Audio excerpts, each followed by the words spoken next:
ছাগলটা শিয়ালের সব টাকা পয়সা নিয়ে বানরের বালিশের নিচে রাখে।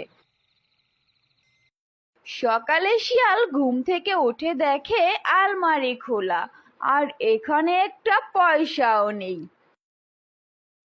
এই, কে আমার টাকা চুরি করেছিস? এক্ষুনি সবাই আমার সামনে আয়। কোথায় গেলি তোরা? এক্ষুনি আয় বলছি। শিয়ালের ডাকাডাকিতে বানর আর ছাগলের ঘুম ভেঙে যায়।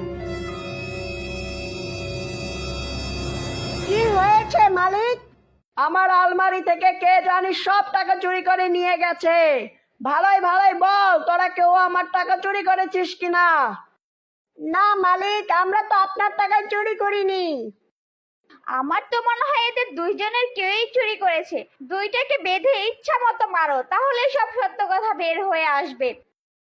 মালিক, আপনি আমাদের ঘর তল্লাশি করুন, তাহলেই বুঝতে পারবেন কে চুরি করেছে আর কে চুরি করেনি। চল তাহলে।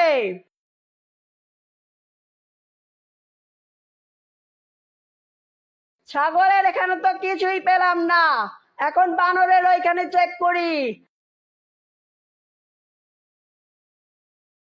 আরে, এই তো আমার টাকা। দেখেছো, দুধ কলা দিয়ে তুমি একটা চোর পুষেছো এতদিন। মালিক, আমি চুরি করিনি। তুই চুরি করিসনি? তাহলে তোর বালিশের নিচে এই টাকা কিভাবে আসলো? আমি জানি না মালিক, এই টাকাগুলো এখানে কিভাবে আসলো। মালিক, ওকে ইচ্ছা মতো পিটান, তাহলে ওই সব শিকার যাবে।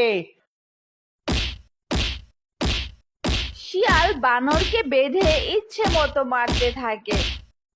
মারতে মারতে বানরকে আধা মরা বানিয়ে ফেলে। মালিক, আমাকে লাঠিটা একটু দিন। ছাগলও বানরকে খুব